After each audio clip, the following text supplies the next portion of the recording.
Ladies and gentlemen, hello and welcome to the channel. I'm Stylosa and I've got some beautiful official news for you guys. That is right, the Exosuits have just been announced for Helldivers 2. So check this out. It just dropped on the Helldivers 2 X account or Twitter account. And they say this: Helldivers, the EXO 45 Patriot exosuits are in full production. That name is incredible.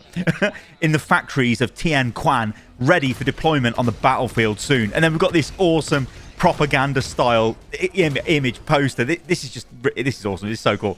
The Tianquan factories are rolling out the EXO 45 Patriot exosuit on the battlefield soon.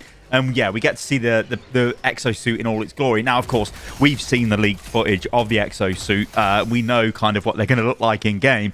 We still don't know whether that was actually a bug, whether it was Joel, the game master, or whether it was people actually hacking the game. Maybe it was a bit of all three elements. Who really knows? But the fact is, these exosuits are coming super soon.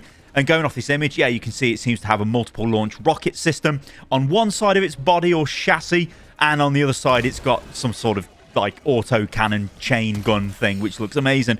Now, I'm getting super Warhammer 40k vibes off this. It just looks like a dreadnought. It kind of looks like a lankier dreadnought. I don't know. It looks amazing, though. Cannot wait to play this. And this is great news for Helldivers, because more content coming to the game and coming to the game fast is going to keep the game feeling fresh all of the time. And honestly, I think Arrowhead are onto a massive winner with this game. It's just awesome. Now, this is actually insane for Helldivers 2. It's achieving something that hardly any other games ever do. In fact, it's actually being cited as Guitar Hero being the only other game that's actually managed to do this in recent years. And what I'm getting at here, guys, is the game is increasing in sales as time goes on. Now, normally, when a game launches, it has all of its sales in the first week, and then it drops off. And then the game development studio is always kind of fighting, trying to put updates into the game to get more players into the game. Maybe they do an expansion pack after a few years, or they release a sequel to try and bump the numbers back up again. The thing with Helldivers, though, is it just keeps going up, and it's a testament to just how awesome the game is. So this information is coming from Matt Piscatella. Now, he's the executive director of video game industry analyst for Sakana. I believe I've pronounced all of that right. Apologies if I haven't. And apparently formerly of Activision and Warner Brother Games, and he claims he helped get one of your favorite games greenlit, and he probably did. Anyway, this is what he says. Now, remember, this is an industry analyst. Helldivers 2 US sales went up yet again during its third week in market. An honest-to-God inverse decay curve so far. Feel like Steve Irwin citing a rare bird or something, rare and amazing in an Australian accent even. So what he's getting at here is this idea of the inverse decay curve. I mean, like I said, a game launches, you have a massive load of sales, then it just drops off into nowhere. You've seen this with all kind of AAA games recently. Look at, I don't know, Diablo 4, massive launch, now nobody plays it. Look at Overwatch 2, massive launch, then kind of drops down and is always trying to fight to try and get back to that level. Will it even be able to do it?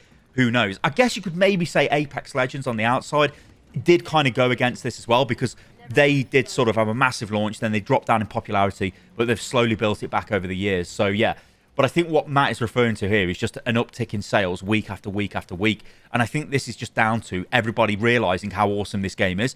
And of course, as other things get made, more YouTube videos, more TikToks, you know, all of that stuff, it helps a ton. And I think this game, it's like it's advertising itself in a way, and it's so cool to see. Matt then goes on to say, so what is unique about an inverse decay curve, and why do I use that term instead of growth? Well, internet, it's not because I'm being obnoxious, but thanks for that, but because it's a real thing. This is what a typical sales decay curve can look like for a Q1 release. So Q1 is the first quarter of the year. I mean, this just sort of gives you an idea. Big launch, and then as the weeks goes on, it just drops down, drops down, drops down. And when it reaches sort of the 11th and 12th weeks, the game is done, whatever game that may be, and nobody is buying that game anymore until until something happens, right? A major update or an expansion. Matt then says, normally sales are biggest for a new release during week 1 and fall over time. With an inverse decay curve, the trend reverses. It's rare, particularly for bigger games. Just saying growth doesn't explain the nature, as growth could be temporary, i.e. from discounting, which is a good point, right? The game could go on discount, maybe more people buy the game, but that's clearly not happening here with Helldivers. What's happening is the game has launched, People are picking the game up. It's starting to see a community form around the game, a large community. It's got millions of players. People are really enjoying what they're playing, and people are being given back, in a lot of ways, a game which is just fun for the sake of being fun, and it's just stupid, and it's over the top, and you have a great time. Instead of walking into this platform, which is designed to monetize the game that you want to play, which is essentially every other live service game that's currently out. Using the term inverse decay curve denotes that baseline sales are improving, unrelated to short-term things that can impact incremental demand. I mean, or just keep saying it's pretentious or obnoxious, that's cool too. Live your dream. So yeah, just expanded on what he basically said in the previous tweet. He then responds to a few people. Now, this user says, I would think the only games that see this kind of curve would have been movie tie-ins back in the 6th, 7th gen, or those kids games from the same era that launched a few weeks before the holidays. A big game seeing this is massive. Word of mouth in a digital era does wonders. Matt then says, the classic example I always use is Guitar Hero, which is probably the most extreme example of this, starting as a small, weird thing, and then getting bigger and bigger over time. Yeah, word of mouth these days can be uplifting and punishing, which is true. And I think, like, if we go back to Elden Ring when that game launched, it had a massive uptick in content on places like TikTok.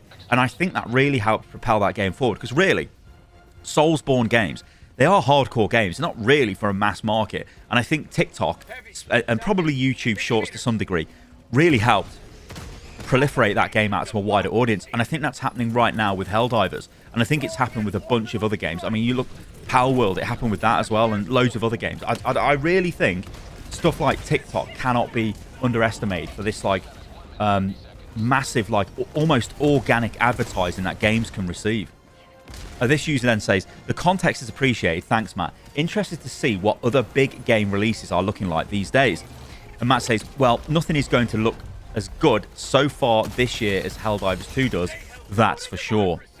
Yeah, so I find this super interesting, guys. This idea of a game which is, like, I'm going to use the word growing, but a game that's establishing itself, because Helldivers, yeah, this was a thing, and it's been a thing for a long time ago, but it was a very super niche thing. It was made by the guys that made Magicka. It's got a lot of the design elements from Magicka, and yeah, that's fine and that's great.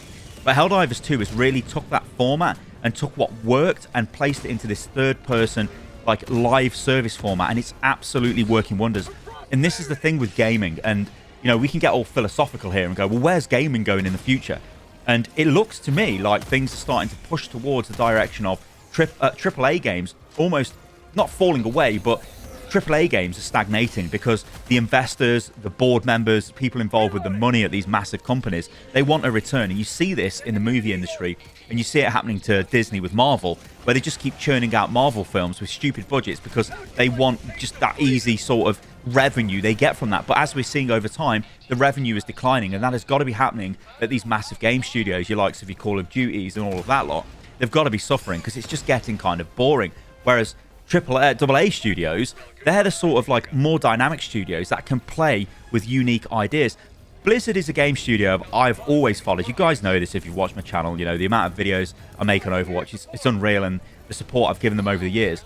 But a lot of Blizzard games actually originated from what you could argue is a AA phase of the company, where it was a smaller company, where ideas were being thrown around and innovation was happening. And then things got massive, and as they got massive, things needed to stay massive, so that's where you get all the horrible monetization. And then you get stagnation throughout the company, where they're no longer actually designing anything which is new, which is groundbreaking. They're just chasing after things. They're trying to do the safe things. It's just not great. Whereas companies like Arrowhead, clearly, with Helldivers 2, are taking risks, and actually it's working off in a big way for them. And also, there is an argument for smaller development studios as well. Do we really need these massive 2,000 people development studios, or can we just have 100, 150, 200 development studio size things which just give us awesome quality, and they become self-sufficient because they make enough money to keep going forward and pushing the boundaries? I'll say one last thing about Overwatch in this video. I think Overwatch was made with about 70 developers, the original Overwatch. And I think that actually goes to show, doesn't it? Because how has Overwatch really changed now? If you show the layperson Overwatch 2016 and Overwatch now, they'll go, well, it looks the same. Yeah.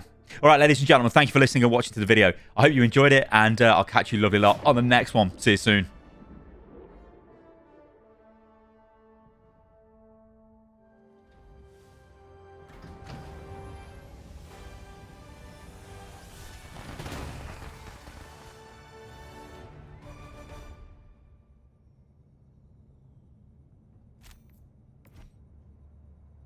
rarely seen liberty dispensed so rapidly.